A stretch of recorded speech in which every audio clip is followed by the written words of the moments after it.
and welcome back to my balcony and my beautiful baby plants that you can't really see on the side, but that's fine, I'm filming here. Today I wanted to talk to you all about skincare and my simple skincare routine. I do have a video up from 5 years ago if you're interested in watching my skincare routine. That routine is more applicable for oily skin. Since then my skin has evolved to becoming a little bit more dry now that I'm getting a little bit older.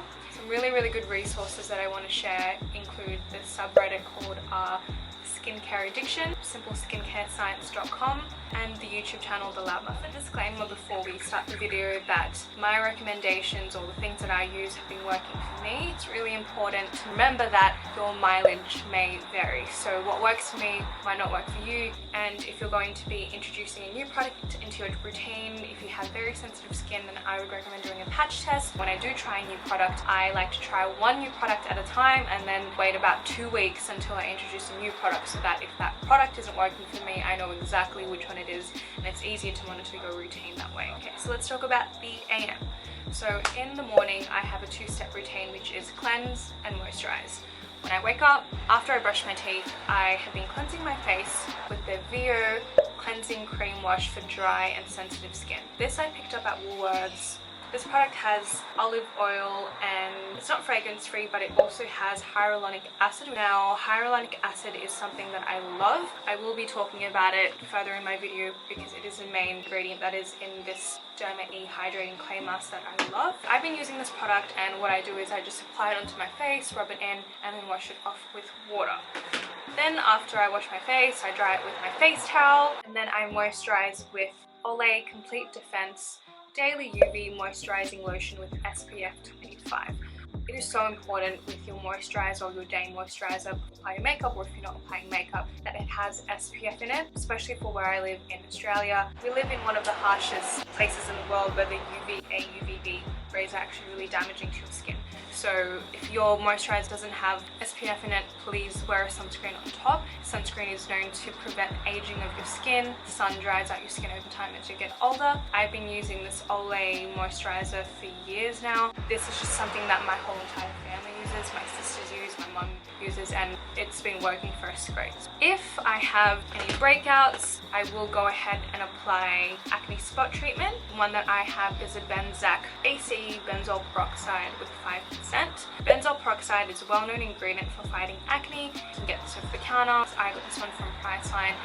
It comes in different concentrations for mild to moderate breakouts, and it is great for inflammatory acne, so the kind of acne that I would get is when I'm stressed or when it's hormonal. So that was literally my AM routine. Now let's talk about PM. Before cleansing at night, when I come home from work, the first thing that I'll do is I'll take off my makeup using the face halo.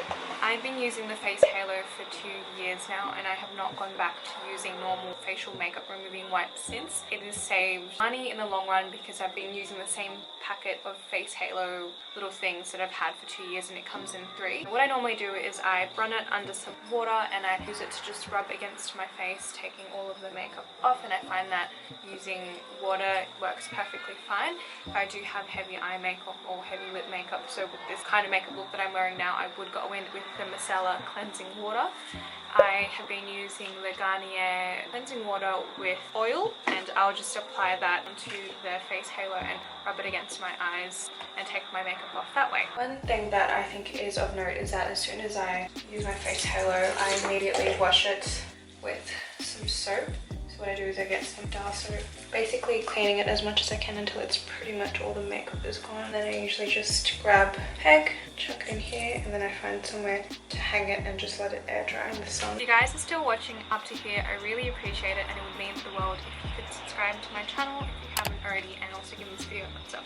Then after that I will go into cleansing. So again, I use the same cleanser as before, and then I would go into the next step, which is moisturizing at night. The night moisturizers that I use vary from either being rosehip oil or my vitamin C cream, or if I'm choosing to exfoliate the week, then I will do the 1 weekly thing where I use my overnight peel with AHAs, but let me just go into that later. So my normal at night moisturizers would be any one of these two, and I usually alternate. One day I'll use rosehip oil, the other day I'll use the vitamin C cream oil. I've been using this for years. If you have acne acne prone skin and you're wondering, oh, I don't want to make my face oilier, you'd actually be surprised because rosehip is actually beneficial for your skin, and I'm going to tell you why. The benefits of rosehip oil include: 1, being good for acne because of the nature of its fatty acid composition. Research has actually shown that the skin surface lipids of acne prone people are deficient in what's called linoleic acid. This is something that rosehip oil, I'm just going to insert a picture of the composition of what rosehip oil looks like. All this information and sources will be linked from the description bar. Rosehip oil is made 50% up of linoleic acid. Okay, so that just goes to show that if you have acne prone skin, you're probably deficient in that acid, which is why it is great to apply this topically to your skin. For me, what I use rosehip oil for, and what I have been for years, is to reduce acne scars. You know, whenever you get a pimple and then you pop it, I never pop it because that's always freaked me out and it's so bad for your skin. But for me, when I go in with like my acne treatment, that pimple will actually leave kind of a mark onto your skin, so that's where I would be applying it as soon as that pimple has disappeared and that pus is gone, and I'll use that to remove the acne scars. This is a holy grail, and the fact that I've been using it literally all my life is just a testament to that. So every other day when I'm not using the rosehip oil as my night moisturizer, I will use the Derma Vitamin C Renewing Moisturizer. I love this moisturizer. I'm almost finished it. That's how much I've got left. It's lasted me about a year or so now. Vitamin C is an amazing skincare ingredient, and I'll tell you why. It is known to be anti-aging, it evens out the skin tone, it protects against UV damage, and enhances photoprotective properties of sunscreen. So that means it basically prevents sun damage and makes sunscreen stronger. Vitamin C is also a natural acne killer. That is my everyday simple skincare routine. Now, once or twice a week, I exfoliate my skin and also do a face mask. Now, before I delve into the other steps that I do, I just wanted to do a little quick informational tidbit about exfoliating and why you should exfoliate, because we always hear about it but we don't actually know why we do it. And more importantly, if you're new to skincare like I was, using chemical exfoliants and what the difference is. So why should you exfoliate? First of all, the protective outer layer of your skin, called the stratum corneum, is made up of dead skin cells and is replaced about every 2 weeks. This process can be slowed down by aging, dietary disruptions, changes in weather, causing clogged pores, breakouts, rough patches, wrinkles, and dull skin. You can prevent all of this by, you guessed it, exfoliating your skin. Now, there are 2 main types of exfoliators. There are physical exfoliators, which for example is the physical exfoliating scrub, and then you also have other chemical exfoliants, which include things like AHAs, which is short for alpha hydroxy acid, and BHAs, which is beta hydroxy acids. Pros of using chemical exfoliants is that they work more evenly than physical exfoliation.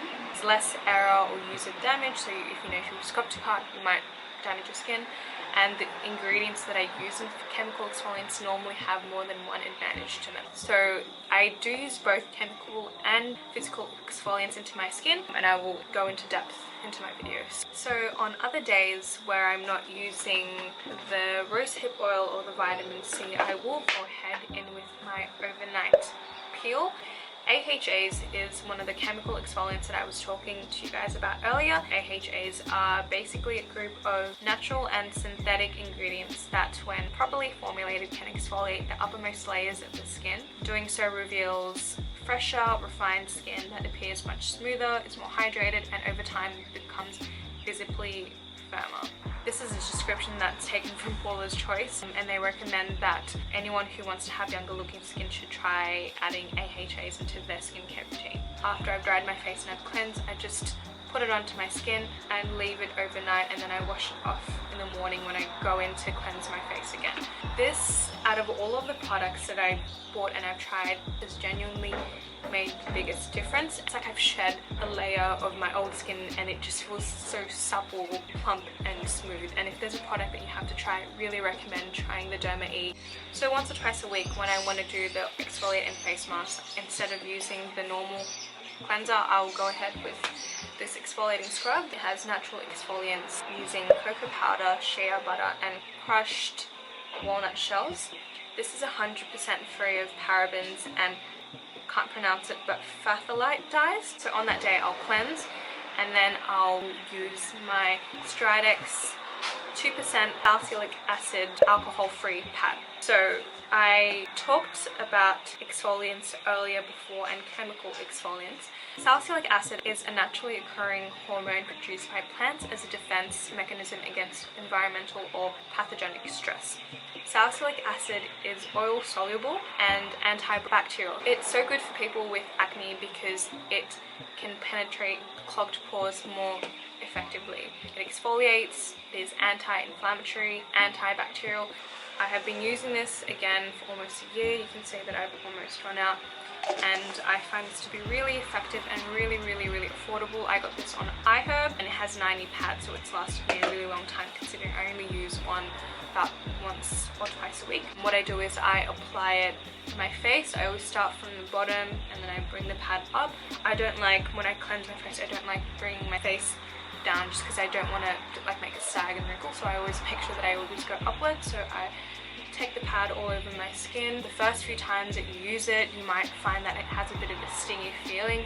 Don't worry, that's normal. That sometimes does happen to me when I haven't used it in a while, and that's just the salicylic acid working. So after I apply them to my face, I let that sit in my face and like let it dry for about a minute or two.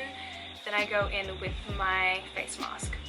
Face mask that I have been using for over a year now. I love it so much that when I traveled Europe for 2 months, I actually took these 2 skincare products with me, and I still use the products when I was overseas, and I took this with me to Bali and Thailand as well when I traveled. This is the Derma Hydrating Clay Mask, which has hyaluronic acid. Hyaluronic acid is the main component of the thing that holds cells together to form living tissue like skin. Hyaluronic acid gives your skin structure and is responsible for that plump-like hydrating looking effect and plays a pivotal role in the wound healing process, which decreases as we age, making us more susceptible to wrinkles and sagging. The benefits of hyaluronic acid, with all of that being said about how it gives you that plump-like looking effect, it helps with cell regeneration, is that it is an effective hydrator. So that's just a little lowdown on why hyaluronic acid is amazing. I love it, and I really recommend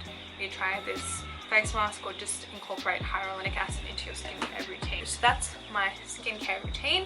I also wanted to do a little shout out to the lips, because you don't want to have plump, healthy looking skin and then really dry, crusty lips, which I think I did when I was filming bits of my skincare routine. But for my lips, I have been using the Carmex lip balm. I've been using Carmex for years now, and once a while when I feel like my lips need a good exfoliation, I do a DIY homemade lip scrub. It takes me like a minute to do, and I only use about a teaspoon of raw sugar and half a teaspoon of honey, and then I just grab an old toothbrush and just pop it into the scrub and then just rub it all over my lips, and then follow up with the Carmex lip balm. So that is the lowdown of my skincare routine. I hope you guys found this video actually helpful and beneficial. Hope you learned a thing or two. It would mean the world to me if you would subscribe to my channel, and also thumbs up this video if you want to see more content from me. Stay tuned for the next video, and if you have any comment suggestions of what you want to see next, whether it be skincare, makeup, maybe things related to plants or anything at all, just let me know.